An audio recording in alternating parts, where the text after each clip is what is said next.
Hello' বন্ধু বান্ধৱীসকল, স্বাগতম জনাইছোঁ আছাম জিকে ইউটিউব চেনেললৈ। আজি আপোনালোকৰ বাবে অতি গুৰুত্বপূৰ্ণ কেইটামান কুৱেশ্যন লৈ আহিছোঁ। আজিৰ প্ৰথম কুৱেশ্যনটো হৈছে অসমৰ পুৰণি নাম কি? অপশ্যন এ আছে ৰত্নপীঠ, বি বিদৰ্ভ, চি প্ৰাগজ্যোতিষ আৰু ডি থানেশ্বৰ। ইয়াৰে ভিতৰত কাৰেক্ট এনচাৰটি হ'ব অপশ্যন নম্বৰ চিটো প্ৰাগজ্যোতিষপুৰ। বন্ধুসকল, অসমৰ পুৰণি নাম হ'ল প্ৰাগজ্যোতিষপুৰ। নেক্সট কুৱেশ্যনটো হৈছে প্ৰাগজ্যোতিষৰ ৰাজধানী ক'ত আছিল? অপশ্যন এ আছে প্ৰাগজ্যোতিষ, বি প্ৰাগজ্যোতিষপুৰ, চি কামৰূপ আৰু ডি ৰত্নপীঠ। ইয়াৰে কাৰেক্ট এনচাৰটি হ'ব অপশ্যন বি প্ৰাগজ্যোতিষপুৰ। বন্ধুসকল, প্ৰাগজ্যোতিষপুৰৰ ৰাজধানী আছিল প্ৰাগজ্যোতিষপুৰ। অসমৰ পুৰণি নাম আছিল প্ৰাগজ্যোতিষপুৰ বা কামৰূপ। অপশ্যনত যদি কামৰূপ থাকে তেনেহ'লে কামৰূপ হ'ব, আৰু যদি প্ৰাগজ্যোতিষপুৰ থাকে তেনেহ'লে প্ৰাগজ্যোতিষপুৰ হ'ব। বন্ধুসকল, প্ৰাগজ্যোতিষপুৰ বা কামৰূপৰ ৰাজধানী হ'ল প্ৰাগজ্যোতিষপুৰ। নেক্সট কুৱেশ্যনটো হৈছে কামৰূপৰ প্ৰথম ৰজাজনৰ নাম কি? বন্ধুসকল, কামৰূপৰ প্ৰথম ৰজাজনৰ নাম কি? অপশ্যন এ আছে ভাস্কৰ বৰ্মন, বি ঘটকাসুৰ, চি মহিৰংগ দানৱ আৰু ডি চুকাফা। ইয়াৰে ভিতৰত কাৰেক্ট এনচাৰটি হ'ব অপশ্যন নম্বৰ চিটো মহিৰংগ দানৱ। বন্ধুসকল, কামৰূপৰ প্ৰথম ৰজাজনৰ নাম হ'ল মহিৰংগ দানৱ। মহিৰংগ দানৱে দানৱ বংশটো প্ৰতিষ্ঠা কৰিছিল। মহিৰংগ দানৱে দানৱ বংশটো প্ৰতিষ্ঠা কৰিছিল। আৰু দানৱ বংশৰ শেষৰজন ৰজা আছিল ঘটকাসুৰ। ঘটকাসুৰ আছিল দানৱ বংশৰ শেষৰজন ৰজা। আৰু ঘটকাসুৰক নৰকাসুৰে বধ কৰি ভৌম বংশ প্ৰতিষ্ঠা কৰিছিল। আৰু চুকাফাই আহোম বংশটো প্ৰতিষ্ঠা কৰিছিল। নেক্সট কুৱেশ্যনটো হৈছে ৰজা নৰকাসুৰে কাক বিয়া কৰাইছিল? অপশ্যন এ আছে ইন্দুমতী, বি মায়ামতী, চি লক্ষ্মীবাই আৰু ডি বিদৰ্ভ ৰাজকুমাৰী মায়া। অপশ্যন চাৰিটা আছে। ইয়াৰে ভিতৰত কাৰেক্ট এনচাৰটি হ'ব অপশ্যন নম্বৰ ডিটো বিদৰ্ভ ৰাজকুমাৰী মায়া। বন্ধুসকল, ৰজা নৰকাসুৰে বিদৰ্ভ ৰাজকুমাৰী মায়াক বিয়া কৰাইছিল।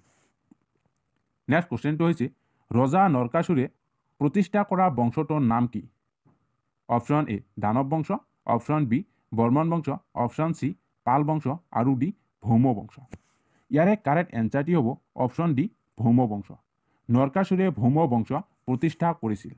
নেক্সট কুৱেশ্যনটো হৈছে ভাস্কৰ বৰ্মনৰ শাসনকালত প্ৰাগজ্যোতিষলৈ অহা চীনা পৰিব্ৰাজকৰ নাম লিখা। অপশ্যন এ আছে Hiuen Tsang, option B Vasco da Gama, option C Fahien আৰু ডি চন্দ্ৰপাল। অপশ্যন চাৰিটা আছে। ইয়াৰে ভিতৰত কাৰেক্ট এনচাৰটি হ'ব অপশ্যন নম্বৰ ওৱানটো হিউয়েন চাং।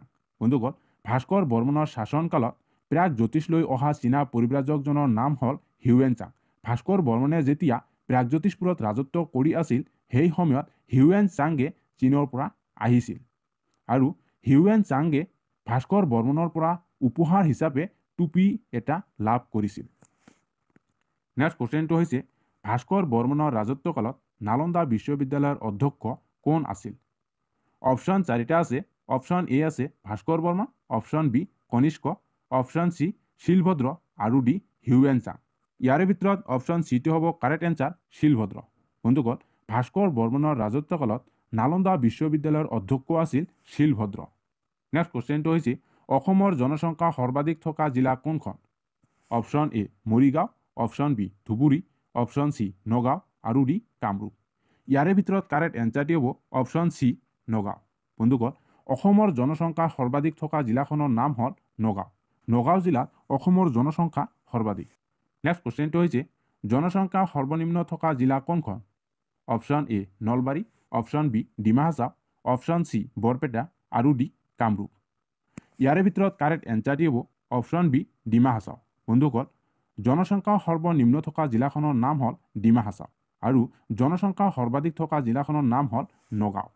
নেক্সট কুৱেশ্যনটো হৈছে উত্তৰ পূৰ্বাঞ্চলৰ প্ৰৱেশদ্বাৰ বুলি কাক বুজোৱা হয়? অপশ্যন এ আছে Dhubri, option B Guwahati, option C Nalbari আৰু ডি নগাঁও। ইয়াৰে ভিতৰত কাৰেক্ট এনচাৰটি হ'ব অপশ্যন বি গুৱাহাটী। বন্ধুসকল, উত্তৰ পূৰ্বাঞ্চলৰ প্ৰৱেশদ্বাৰ বুলি গুৱাহাটীক কোৱা হয়। গুৱাহাটীক উত্তৰ পূৰ্বাঞ্চলৰ প্ৰৱেশদ্বাৰ বুলি কোৱা হয়। নেক্সট কুৱেশ্যনটো হৈছে উত্তৰ পূৰ্বা অঞ্চলৰ সৰ্ববৃহৎ নগৰখনৰ নাম কি? অপশ্যন এ আছে Tezpur, option B Tinsukia, option C Guwahati আৰু ডি যোৰহাট। ইয়াৰে ভিতৰত কাৰেক্ট এনচাৰটি হ'ব অপশ্যন নম্বৰ চি গুৱাহাটী। বন্ধুসকল, উত্তৰ পূৰ্বাঞ্চলৰ সৰ্ববৃহৎ নগৰখনৰ নাম হ'ল গুৱাহাটী। নেক্সট কুৱেশ্যনটো হৈছে মানাহ ৰাষ্ট্ৰীয় উদ্যান কোন জিলাত অৱস্থিত? অপশ্যন এ ডিব্ৰুগড় আৰু Tinsukia, option B Udalguri, option C Chirang আৰু বাক্সা, অপশ্যন ডি এটাও নহয়। ইয়াৰে ভিতৰত কাৰেক্ট এনচাৰটি হ'ব অপশ্যন চি চিৰাং আৰু বাক্সা। বন্ধুসকল মানাহ ৰাষ্ট্ৰীয় উদ্যানটো চিৰাং আৰু বাক্সা জিলাত অৱস্থিত। নেক্সট কুৱেশ্যনটো হৈছে অসমৰ দক্ষিণ সীমাৰে পাৰ হৈ যোৱা অক্ষৰেখাৰ নাম কি? অপশ্যন এ কৰ্কট ক্ৰান্তি, অপশ্যন বি মকৰ ক্ৰান্তি, অপশ্যন চি বিষুৱীয় আৰু ডি এটাও নহয়। ইয়াৰে ভিতৰত কাৰেক্ট এনচাৰটি হ'ব অপশ্যন নম্বৰ এ কৰ্কট ক্ৰান্তি ৰেখা। বন্ধুসকল অসমৰ দক্ষিণ সীমাৰে পাৰ হৈ যোৱা অক্ষৰেখাডালৰ নাম হ'ল কৰ্কট ক্ৰান্তি ৰেখা। নেক্সট কুৱেশ্যনটো হৈছে অসমৰ সীমাত লাগি থকা বিদেশী দেশখনৰ নাম কি? Option A Sri Lanka, option B Bhutan, option C Nepal আৰু ডি বাংলাদেশ। বন্ধুসকল অসমৰ সীমাত লাগি থকা বিদেশী দেশখনৰ নাম হ'ল বাংলাদেশ আৰু ভূটান। এই দুয়োখন দেশে অসমৰ সীমাত লাগি আছে। নেক্সট কুৱেশ্যনটো হৈছে উমৰাংচু ঔদ্যোগিক নগৰখন ক'ত অৱস্থিত? Option A Guwahati, option B Uttar Cachar, option C Jorhat আৰু ডি নগাঁও। ইয়াৰে ভিতৰত কাৰেক্ট এনচাৰটি হ'ব অপশ্যন বি উত্তৰ কাছাৰ। বন্ধুসকল উমৰাংচু ঔদ্যোগিক নগৰখন উত্তৰ কাছাৰত অৱস্থিত। নেক্সট কুৱেশ্যনটো হৈছে ডিমাচা কছাৰীসকল কেইটা বংশত বিভক্ত? অপশ্যন এ আছে 50টা, অপশ্যন বি 45টা, অপশ্যন চি 42টা আৰু চি 46টা। ইয়াৰে ভিতৰত কাৰেক্ট এনচাৰটি হ'ব অপশ্যন নম্বৰ চিটো 42টা।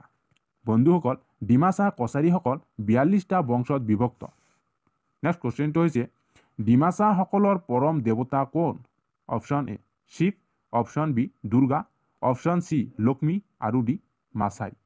ইয়াৰে ভিতৰত কাৰেক্ট এনচাৰটি হ'ব অপশ্যন নম্বৰ ডিটো মাছাই। বন্ধুসকল ডিমাচাসকলৰ পৰম দেৱতা হ'ল মাছাই। নেক্সট কুৱেশ্যনটো হৈছে সোণোৱাল কছাৰীসকলৰ সাংস্কৃতিক সম্পদ কি?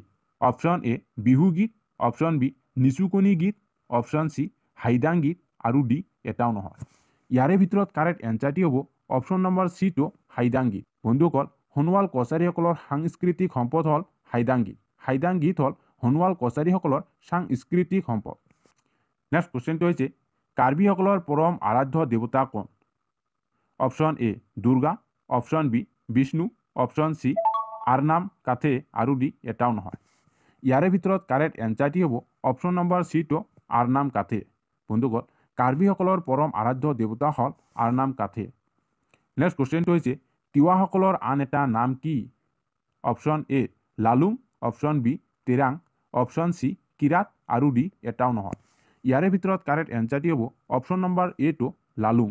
বন্ধুসকল তিৱাসকলৰ আন এটা নাম হ'ল লালুং। লালুং আছিল তিৱাসকলৰ আন এটা নাম। নেক্সট কুৱেশ্যনটো হৈছে তিৱাসকলৰ আদি বাসস্থান ক'ত অৱস্থিত? অপশ্যন এ চীন দেশত, option B Africa, option C Bharat আৰু ডি তিব্বত। ইয়াৰে ভিতৰত কাৰেক্ট এনচাৰটি হ'ব অপশ্যন নম্বৰ ডিটো তিব্বত। বন্ধুসকল তিৱাসকলৰ আদি বাসস্থান আছিল তিব্বতত। তিব্বতত তিৱাসকলৰ আদি বাসস্থান আছিল। নেক্সট কুৱেশ্যনটো হৈছে কাৰ্বিসকলৰ প্ৰধান জাতীয় উৎসৱ কি? Option A Ali Aye Ligang, option B Mashai Puja, option C ৰংখেৰ আৰু ডি হোলী। ইয়াৰে ভিতৰত কাৰেক্ট এনচাৰটি হ'ব অপশ্যন চিটো ৰংখেৰ। বন্ধুসকল কাৰ্বিসকলৰ প্ৰধান জাতীয় উৎসৱ হ'ল ৰংখেৰ। ৰংখেৰ আছিল কাৰ্বিসকলৰ প্ৰধান জাতীয় উৎসৱ। নেক্সট কুৱেশ্যনটো হৈছে দেউৰীসকলে ক'ত পূজা কৰে? অপশ্যন এ নদীৰ পাৰত, অপশ্যন বি পাহাৰত, অপশ্যন চি থান বা মিডিকত আৰু ডি এটাও নহয়। ইয়াৰে ভিতৰত কাৰেক্ট এনচাৰটি হ'ব অপশ্যন নম্বৰ চিটো থান বা মিডিকত। থান বা মিডিকত দেউৰীসকলে পূজা কৰে। বন্ধুসকল দেউৰীসকলে থান বা মিডিকত পূজা কৰে। নেক্সট কুৱেশ্যনটো হৈছে অসমৰ উচ্চ ন্যায়ালয়খন ক'ত অৱস্থিত? Option A Tezpur, option B Guwahati, option C Sivasagar আৰু ডি ডিব্ৰুগড়। ইয়াৰে ভিতৰত কাৰেক্ট এনচাৰটি হ'ব অপশ্যন নম্বৰ বিটো গুৱাহাটী। বন্ধুসকল অসমৰ উচ্চ ন্যায়ালয়খন গুৱাহাটীত অৱস্থিত। গুৱাহাটীত অসমৰ উচ্চ ন্যায়ালয়খন অৱস্থিত। নেক্সট কুৱেশ্যনটো হৈছে অসমৰ উচ্চ ন্যায়ালয় কেতিয়া স্থাপন কৰা হৈছিল? Option A 1948, option B 1947, option C 1950 আৰু ডি 1949। ইয়াৰে ভিতৰত কাৰেক্ট এনচাৰটি হ'ব অপশ্যন নম্বৰ এটো 1948। বন্ধুসকল অসমৰ উচ্চ ন্যায়ালয়খন 1948 স্থাপন কৰা হৈছিল। 1948 চনত অসমৰ উচ্চ ন্যায়ালয় স্থাপন কৰা হৈছিল। নেক্সট কুৱেশ্যনটো হৈছে গুৱাহাটী অনাতাঁৰ কেন্দ্ৰখন কিমান চনত স্থাপন হৈছিল? অপশ্যন এ 1948 চনৰ 2 জানুৱাৰীত, অপশ্যন বি 1948 চনৰ 5 জুলাই, অপশ্যন চি 1948 চনৰ 1 জুলাই আৰু ডি 1948 চনৰ 5 জুন। ইয়াৰে ভিতৰত কাৰেক্ট এনচাৰটি হ'ব অপশ্যন নম্বৰ চিটো 1948 চনৰ 1 জুলাই। বন্ধুসকল গুৱাহাটী অনাতাঁৰ কেন্দ্ৰখন 1948 চনৰ 1 জুলাইত স্থাপন কৰা হৈছিল। নেক্সট কুৱেশ্যনটো হৈছে অসমৰ প্ৰথমখন হাইস্কুলৰ নাম কি? Option A Cotton Collegiate, option B Lankeshwar High School, option C Cotton College আৰু ডি এটাও নহয়। ইয়াৰে ভিতৰত কাৰেক্ট এনচাৰটি হ'ব অপশ্যন নম্বৰ এটো কটন কলেজিয়েট। বন্ধুসকল অসমৰ প্ৰথমখন হাই স্কুলৰ নাম আছিল কটন কলেজিয়েট।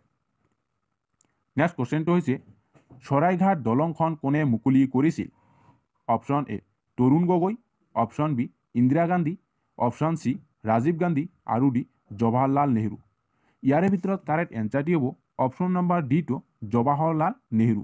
বন্ধুসকল শৰাইঘাটৰ দলংখন জৱাহৰলাল নেহৰুৱে মুকলি কৰিছিল। জৱাহৰলাল নেহৰুৱে শৰাইঘাট দলংখন মুকলি কৰিছিল। নেক্সট কুৱেশ্যনটো হৈছে অসমৰ ব্ৰহ্মপুত্ৰৰ ওপৰত হোৱা প্ৰথমখন দলং কোনখন? Option A Bogibeel, option B Dholasadiya, option C Saraighat আৰু ডি নৰনাৰায়ণ সেতু। ইয়াৰে ভিতৰত কাৰেক্ট এনচাৰটি হ'ব অপশ্যন নম্বৰ চিটো শৰাইঘাট দলং। বন্ধুসকল শৰাইঘাট দলং আছিল ব্ৰহ্মপুত্ৰৰ ওপৰত হোৱা প্ৰথমখন দলং। নেক্সট কুৱেশ্যনটো হৈছে গুৱাহাটী বিশ্ববিদ্যালয় কিমান চনত স্থাপন হৈছিল? অপশ্যন এ 1948 চনত, অপশ্যন বি 1947 চনত, অপশ্যন চি 1949 চনত আৰু ডি 1950 চনত। ইয়াৰে ভিতৰত কাৰেক্ট এনচাৰটি হ'ব অপশ্যন নম্বৰ এটো 1948 চনত। বন্ধুসকল গুৱাহাটী বিশ্ববিদ্যালয় স্থাপন কৰা হৈছিল 1948 চনত। নেক্সট কুৱেশ্যনটো হৈছে গুৱাহাটী বিশ্ববিদ্যালয়ৰ প্ৰথম উপাচাৰ্য কোন আছিল? Option A doctor Mridul Hazarika, option B Birinchi Kumar Barua, option C Krishnakanta Sandikai আৰু ডি ডক্টৰ সূৰ্য কুমাৰ ভঞ্জা। ইয়াৰে ভিতৰত কাৰেক্ট এনচাৰটি হ'ব অপশ্যন নম্বৰ চিটো কৃষ্ণকান্ত সন্দিকৈ। বন্ধুসকল গুৱাহাটী বিশ্ববিদ্যালয়ৰ প্ৰথম উপাচাৰ্য আছিল কৃষ্ণকান্ত সন্দিকৈ। নেক্সট কুৱেশ্যনটো হৈছে মহাভাৰতৰ অসমীয়া ভাঙনি কোনে কৰিছিল? Option A Bhattadev, option B Madhav Kandali, option C Ram Saraswati আৰু ডি শংকৰদেৱ। ইয়াৰে ভিতৰত কাৰেক্ট এনচাৰটি হ'ব অপশ্যন নম্বৰ চিটো ৰাম সৰস্বতী। বন্ধুসকল ৰাম সৰস্বতীয়ে মহাভাৰতখন অসমীয়ালৈ ভাঙনি কৰিছিল। মহাভাৰতখন অসমীয়ালৈ ভাঙনি কৰিছিল ৰাম সৰস্বতীয়ে। নেক্সট কুৱেশ্যনটো হৈছে মিৰি জীয়ৰী নামৰ উপন্যাসখনৰ ৰচক কোন? Option A Shankardev, option B Dilip Bora, option C Rita Chowdhury আৰু ডি ৰজনীকান্ত বৰদলৈ। ইয়াৰে ভিতৰত কাৰেক্ট এনচাৰটি হ'ব অপশ্যন নম্বৰ ডিটো ৰজনীকান্ত বৰদলৈ। বন্ধুসকল মিৰি জীয়ৰী নামৰ উপন্যাসখনৰ ৰচক হ'ল ৰজনীকান্ত বৰদলৈ। ৰজনীকান্ত বৰদলৈয়ে মিৰি জীয়ৰী নামৰ উপন্যাসখন ৰচক কৰিছিল। নেক্সট কুৱেশ্যনটো হৈছে অসম সাহিত্য সভাৰ প্ৰথম প্ৰধান সম্পাদক কোন আছিল? Option A Padmanath Gohain Barua, option B Paramananda Raj Rajbongshi, option C Sarat Chandra Goswami আৰু ডি প্ৰমোদ বৰা। ইয়াৰে ভিতৰত কাৰেক্ট এনচাৰটি হ'ব অপশ্যন নম্বৰ চিটো শৰৎ চন্দ্ৰ গোস্বামী। বন্ধুসকল অসম সাহিত্য সভাৰ প্ৰথম প্ৰধান সম্পাদক আছিল শৰৎ চন্দ্ৰ গোস্বামী। নেক্সট কুৱেশ্যনটো হৈছে অসম সাহিত্য সভাৰ প্ৰথম অধিৱেশনখন কিমান চনত আৰু ক'ত হৈছিল? অপশ্যন এ আছে 1917 চনৰ ধুবুৰী, 1917 চনৰ শিৱসাগৰত, অপশ্যন চি 1917 চনৰ যোৰহাটত আৰু ডি 1917 চনৰ গুৱাহাটীত। ইয়াৰে ভিতৰত কাৰেক্ট এনচাৰটি হ'ব অপশ্যন নম্বৰ বিটো 1917 চনৰ শিৱসাগৰত। বন্ধুসকল অসম সাহিত্য সভাৰ প্ৰথম অধিৱেশনখন হৈছিল 1917 শিৱসাগৰত হৈছিল। নেক্সট কুৱেশ্যনটো হৈছে জোনাকীৰ প্ৰথম সম্পাদক কোন আছিল? Option A Lakshminath Bezbaroa, option B Ramakanta Deuri, option C Chandrakumar Agarwala আৰু ডি হৰগোবিন্দ শৰ্মা। ইয়াৰে ভিতৰত কাৰেক্ট এনচাৰটি হ'ব অপশ্যন নম্বৰ চিটো চন্দ্ৰকুমাৰ আগৰৱালা। বন্ধুসকল জোনাকীৰ প্ৰথম সম্পাদক আছিল চন্দ্ৰকুমাৰ আগৰৱালা। নেক্সট কুৱেশ্যনটো হৈছে অৰুণোদয় কাকতখনৰ প্ৰথম সম্পাদক কোন আছিল? Option A Hargobinda Sharma, option B Brajanath Sharma, option C Nathan Brown আৰু ডি জন হেনৰী। ইয়াৰে ভিতৰত কাৰেক্ট এনচাৰটি হ'ব অপশ্যন নম্বৰ চিটো নাথান ব্ৰাউন। বন্ধুসকল অৰুণোদয় কাকতখন নাথান ব্ৰাউনে সম্পাদক কৰিছিল? নেক্সট কুৱেশ্যনটো হৈছে কথাগীতাৰ ৰচক কোন? Option A Shankardev, option B Bhattadev, option C Madhav Kandali আৰু ডি নবীন চন্দ্ৰ বৰদলৈ। ইয়াৰে ভিতৰত কাৰেক্ট এনচাৰটি হ'ব অপশ্যন নাম্বাৰ বিটো ভট্টদেৱ। বন্ধুসকল কথাগীতাৰ ৰচক হ'ল ভট্টদেৱ। নেক্সট কুৱেশ্যনটো হৈছে প্ৰথম আধুনিক যুগৰ উপন্যাসখনৰ নাম কি? Option A Bhanumati, option B Erabatar Sur আৰু চি মাকাম, ডি মেৰেং। ইয়াৰে ভিতৰত কাৰেক্ট এনচাৰটি হ'ব অপশ্যন এ ভানুমতী। বন্ধুসকল প্ৰথম আধুনিক যুগৰ উপন্যাসখনৰ নাম হ'ল